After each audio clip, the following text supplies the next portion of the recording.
Ya pemirsa, bus pengangkut rombongan jemaah calon haji terlibat kecelakaan di Batanghari, Jambi.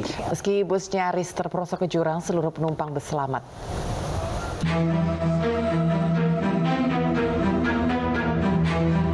Bus Famili Raya Ceria yang mengangkut rombongan calon jemaah haji Kloter 12 Kabupaten Merangin mengalami kecelakaan di Jalan Lintas Batanghari menuju Sarolangun, Jambi. Meski bus sempat hampir masuk ke dalam jurang, 46 calon jemaah haji serta sopir dan kernet dikabarkan selamat. Seluruh jemaah dievakuasi ke Masjid Baitur Rahman Simpang Aur Gading sambil menunggu bus penjemput dari Merangin.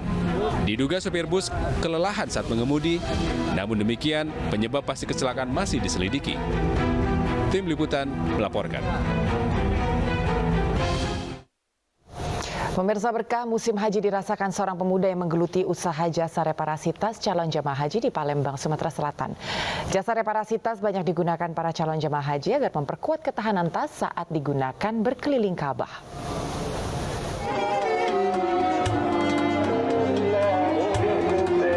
Keberkahan musim haji tahun ini kembali dirasakan banyak warga, salah satunya pemuda 37 tahun asal kota Palembang, Sumatera Selatan, yang kebanjiran order jasa reparasi tas calon jamaah haji.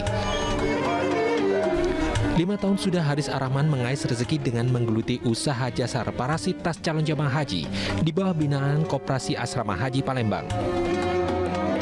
Ini kan kerja kita kan sama-sama kerja di koperasi. Ya, mengais rezeki lah intinya.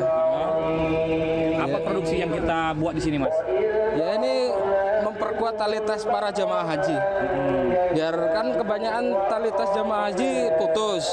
Nah, kita udah nyediain ini buat memperkuat buat jamaah haji lebih nyaman ibadahnya. Jasa reparasi tas kerap dilakukan para calon jamaah haji dengan mengganti tali tas menjadi lebih tebal. Pasalnya tali dari tas aslinya dirasa kurang kuat menampung beban isi tas yang berisi perlengkapan diri calon jamaah haji. Calon jamaah haji pun sangat terbantu. Standar aja isinya kan nanti paling paspor, mungkin air minum apa gitu. Cuman biar lebih yakin sih. Biar lebih yakin. Tadi bayar berapa? Tadi belum. 30 per tali. Untuk pemasangan tali tas berkisar antara Rp20.000 hingga Rp80.000, tergantung kebutuhan mulai dari tali tas utama sampai kantung tambahan untuk air minum. Dari Palembang, Sumatera Selatan, Muhammad Riza Fahlevi, iNews melaporkan. Sementara di Tanah Suci, pemirsa, sejumlah jemaah yang tengah mendapat perawatan di Madinah siap diberangkatkan ke Mekah dengan ambulans. Kelengkapan berkas dan paspor jemaah tersebut akan dipisah dari rombongan kloternya.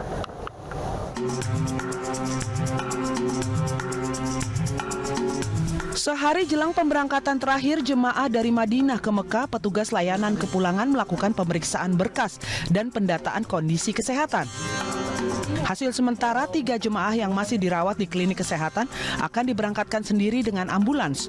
Kapasitas ambulans tersebut bisa menampung 2 jemaah termasuk dokter di dalamnya. Bagi pasien yang diangkut dengan ambulans dan terpisah dari rombongan kloter, maka paspor akan dipegang sendiri dan tidak tergabung dengan kloternya. Kalau memungkinkan untuk digabungkan dengan kloternya itu lebih baik. Dan apabila tidak memungkinkan, mungkin kami secara administrasi dokumennya akan mempersiapkan. Kami akan ambil paspornya ke muasasah untuk diserahkan ke tim evakuasi yang ada di KKHI. Penyakit jantung, makanya kita perlengkap alat-alat yang ada di dalam yang agak berlebih, kita kondisikan ke dalam ambulans. Sehingga ibaratnya mobil ini bisa berguna sebagai ICU berjalan. Jadi tetap memantau pasien selama perjalanan. Tidak hanya pemberangkatan jemaah dengan ambulans, Klinik Kesehatan Haji Indonesia juga tengah merekomendasikan sejumlah pasien yang berpotensi untuk safari wukuf. Safari wukuf merupakan layanan jemaah haji yang sakit agar tetap bisa wukuf di Padang Arafah. Dari Madinah, Arab Saudi, Ahmad Sudraji, iNews melaporkan. Gubernur DKI Jakarta Anies Baswedan menegaskan perubahan nama 22 jalan di Jakarta tidak akan membebani masyarakat ketika melakukan pengurusan administrasi. Gubernur DKI Jakarta Anies Baswedan menegaskan perubahan nama 22 jalan di Jakarta tidak akan memberatkan warga DKI Jakarta ketika mengurus administrasi. Perubahan nama jalan ini tidak serta-merta membatalkan identitas atau administrasi yang dipegang oleh masyarakat saat ini. Perubahan data di SIM dan STNK nantinya juga akan diganti pada saat perpanjangan. Dan dipastikan masyarakat tidak akan diberatkan dengan penambahan biaya lantaran perubahan itu. Beberapa jalan yang diganti adalah Jalan Raya Pondok Gede, Jakarta Timur yang diubah menjadi Jalan Haji Bokir bin Jiun. Selain itu Jalan Bambu Apus Pertigaan Gempol Jakarta Timur juga diubah menjadi Jalan Pok Nori. Perubahan nama jalan dengan nama tokoh Betawi diharapkan dapat menambah kesadaran dan juga penghargaan generasi muda terhadap kontribusi para tokoh Betawi.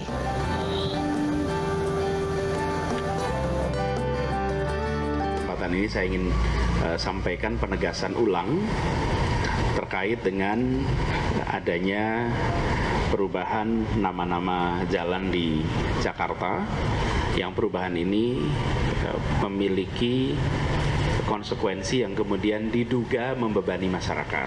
Kami menegaskan bahwa semua perubahan itu insya Allah tidak membebani baik biaya maupun yang lain. Perubahan itu semua yang masih tercatat tetap berlaku dan sambil jalan nanti bertahap dilakukan perubahan. Jadi misalnya kependudukan, ketika mengurus KTP baru maka bisa berganti dengan nama jalan yang baru. Atau kalau memang ingin langsung dirubah bisa langsung mengubahnya. Tapi yang masih berlaku sekarang itu tidak kemudian batal.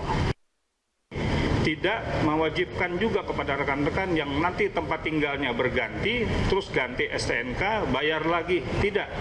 Ya, kami punya data untuk pengesahan yang setiap tahun.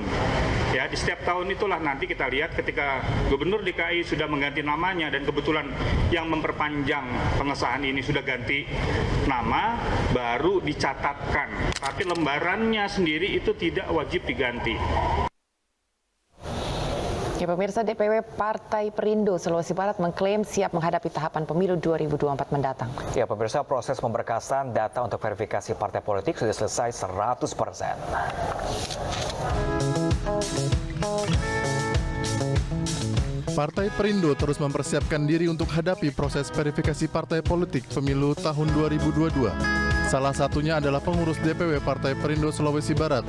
Partai pimpinan Haritanu Sudibyo ini mengklaim sudah siap menghadapi proses verifikasi. Untuk pemilu 2024 nanti, Partai Perindo menargetkan raih 9 kursi di DPRD Provinsi Sulawesi Barat. Itu kita sudah siapkan 100% dari target yang ada. Kemudian juga kita buat program-program unggulan dalam rangka pendampingan, advokasi, peningkatan pendapatan masyarakat. Kemudian juga kita punya target adalah 9 kursi untuk 2024. Dengan semangat dan kerja nyata, Partai Perindo diharapkan mampu memberikan solusi terhadap permasalahan di masyarakat. Tim Liputan iNews melaporkan. Ya, pemirsa, warga Kebumen, Jawa Tengah menikmati ribuan tusuk sate di alun-alun Kebumen, Jawa Tengah. Oke, informasinya sesaat lagi pemirsa di iNews Siang.